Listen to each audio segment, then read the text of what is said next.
Depuis l'époque préhispanique, les Aztèques adoraient Tonantzin, sur la colline Tepeyac. Il s'agissait de la déesse de la fertilité, de la renaissance et celle qui guidait vers le chemin de la mort. Cette déesse avait son temple exactement là où se trouve aujourd'hui la basilique de Guadalupe.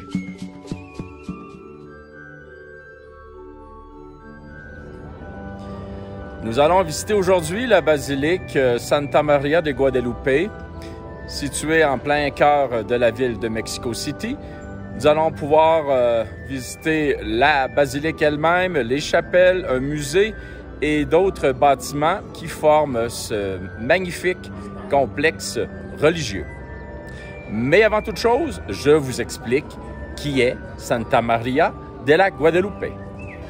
À l'intérieur, on retrouve l'image miraculeuse de la Vierge imprimée sur le manteau que portait Juan Diego, un indigène aztèque qui aurait eu cette mystérieuse apparition le 9 décembre 1531 alors qu'il marchait au pied de la colline où nous nous trouvons actuellement.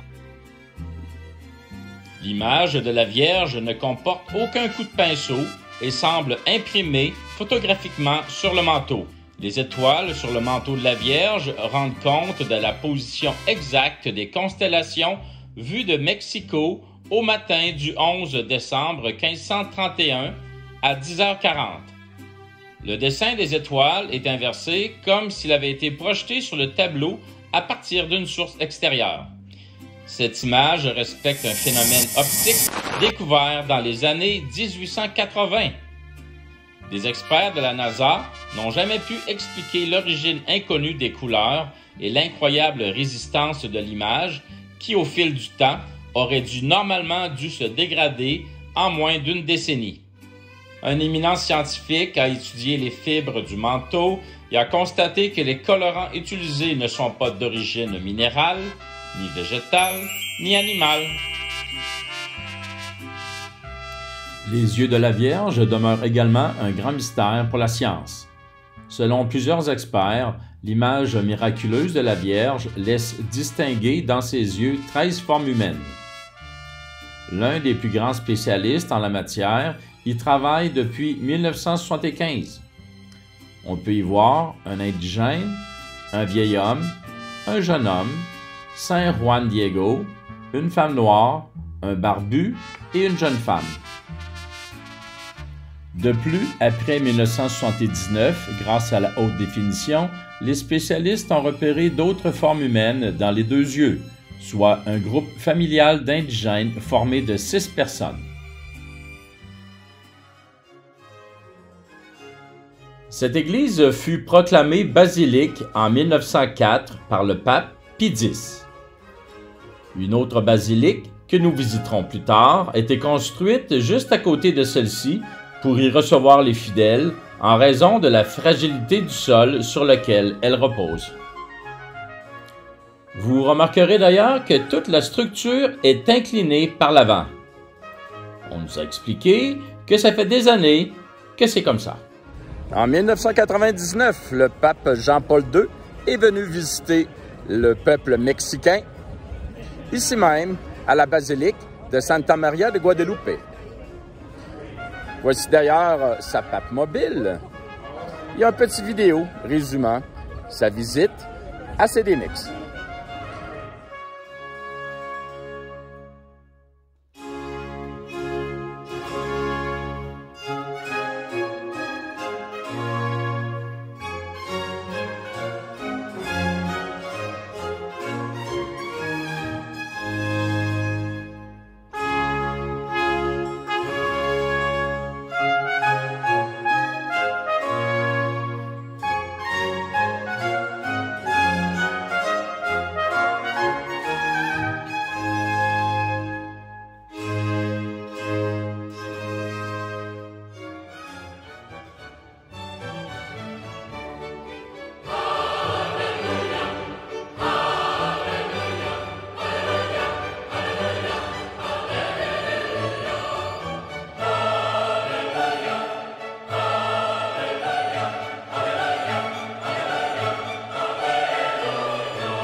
Alors, on vient de visiter la basilique et ce qu'on a remarqué, c'est qu'effectivement, elle est tellement inclinée qu'on a une certaine difficulté à marcher vers l'avant. Elle est vraiment, vraiment inclinée.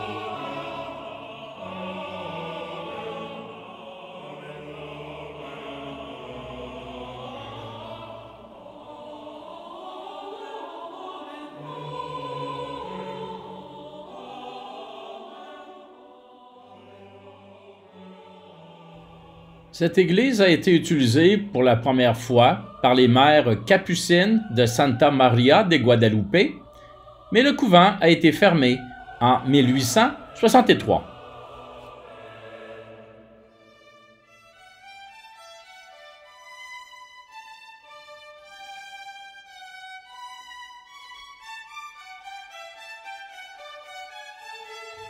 Les bâtiments sont entourés de magnifiques jardins remplis de fleurs et de gargouilles mayas.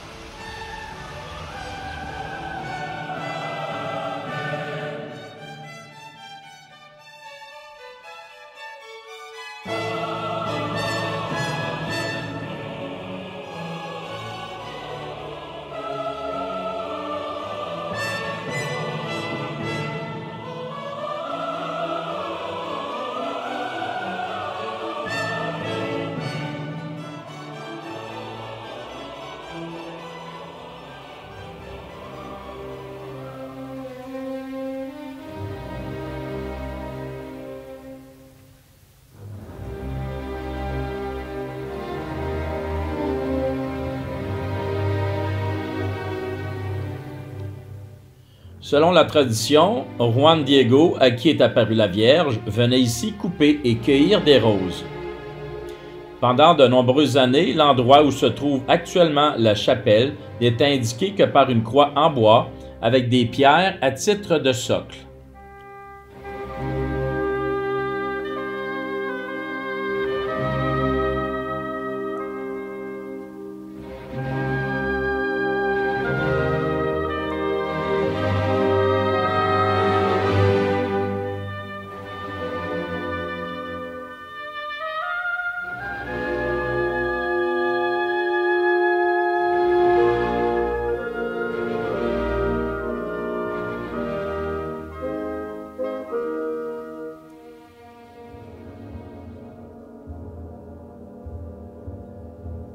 Plusieurs présidents mexicains reposent actuellement dans ce cimetière. La légende raconte qu'après sa mort, en 1548, Juan Diego lui-même, l'Autochtone à qui était apparue la Vierge, avait demandé d'une façon mystérieuse que sa dépouille soit enterrée dans ce cimetière. Mais c'est plutôt à la première chapelle édifiée au pied de cette colline, que nous visiterons tout à l'heure, que furent placées les précieuses reliques.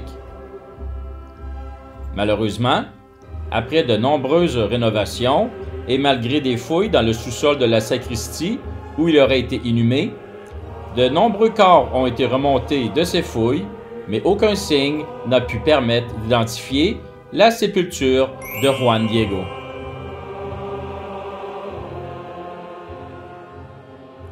Juan Diego fut canonisé par le pape Jean-Paul II en 2002, directement sur le site du sanctuaire devant une foule de plus de 9 millions de personnes.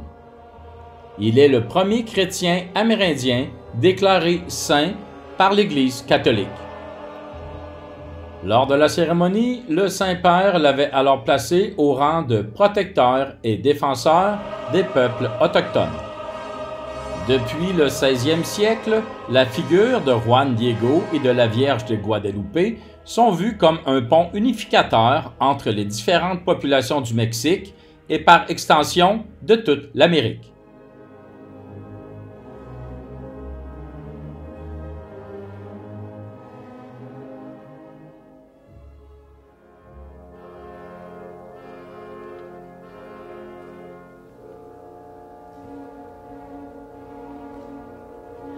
C'est ici, dans ce qu'on appelait au milieu du 18e siècle la vieille église, que l'on conservait initialement les reliques de Juan Diego qui ont malheureusement été perdues. En 1678, la confrérie des laïcs indiens avait procédé à des rénovations majeures afin d'y accueillir la fameuse image miraculeuse de la Vierge, jusqu'à ce qu'elle soit installée dans le couvent des Capucines.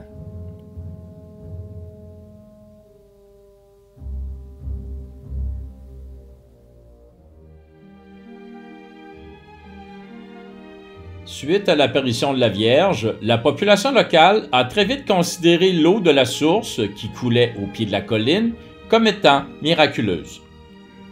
Les fidèles venaient donc boire à la source et laver les plaies infectées, ce qui est très vite devenu une source d'infection et de contamination dans la population. Pour remédier au problème, un toit a été construit au-dessus de l'arrivée de la source, mais ce fut insuffisant. En 1777, on y construit une église sur l'emplacement du puits de la source miraculeuse. Cette église est construite avec une base et une forme circulaire dans le style baroque.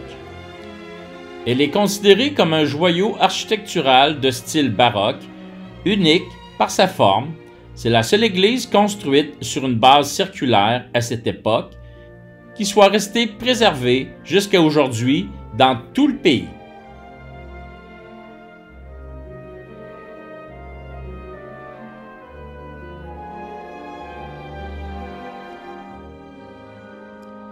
Je crois bien que nous sommes au bon endroit pour parler religion. Saviez-vous que le Mexique est le deuxième pays le plus catholique au monde, après le Brésil?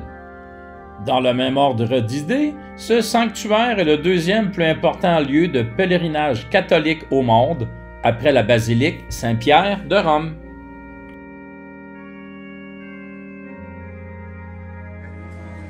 Et pourquoi pas acheter une médaille de la Vierge de Guadeloupe directement sur le lieu de son apparition, en argent. Quelque chose qu'on n'a jamais vu au Québec. Les gens se présentent devant un prêtre et comme ça, il les bénit.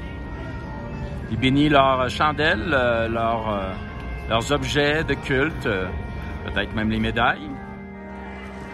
Je vais les faire bénir, ma petite médaille.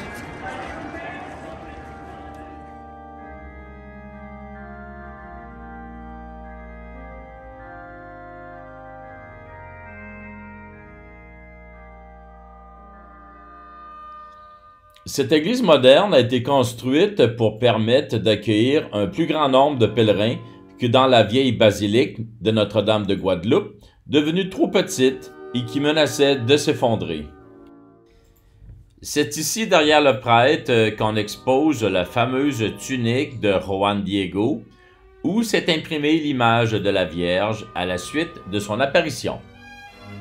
L'église a une capacité de 10 000 places et le nombre de fidèles peut être porté à 100 000 en utilisant les différentes chapelles ainsi que l'atrium de l'esplanade devant l'église.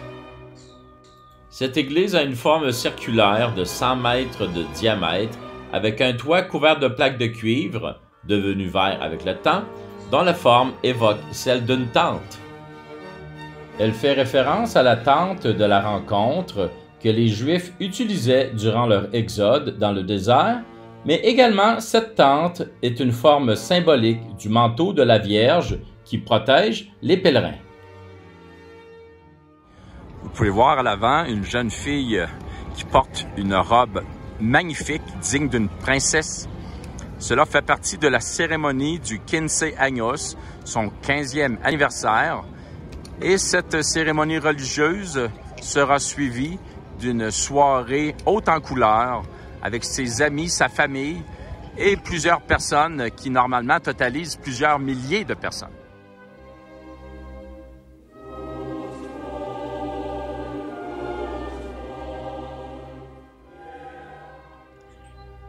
Le musée Guadalupano a été conçu pour nous faire découvrir une partie du patrimoine culturel qui abrite ce sanctuaire marial, donc relié à l'apparition de la Vierge, et qui est un des plus importants au monde. L'événement Guadalupano, comme on l'appelle, a marqué l'histoire du Mexique de manière permanente, de sorte qu'au fil des siècles, d'innombrables artistes ont utilisé leur talent pour nous transmettre et nous faire vibrer le message d'amour laissé par cette apparition. Peinture, sculpture, graphique, photographie et artisanat vous donnent un large aperçu de la foi de la relation inébranlable de dévotion des Mexicains à leur sainte patronne, la Virgen Morena del Tepeyac Santa Maria de Guadalupe. Celle-ci d'ailleurs qui porte plusieurs titres, patronne de la ville de Mexico depuis 1737, patronne du Mexique depuis 1895, patronne de l'Amérique latine, patronne de la ville de Ponce à Porto Rico et patronne des étudiants du Pérou depuis 1951. Elle est aussi proclamée reine du Mexique en 1895 et impératrice des Amériques en 2000.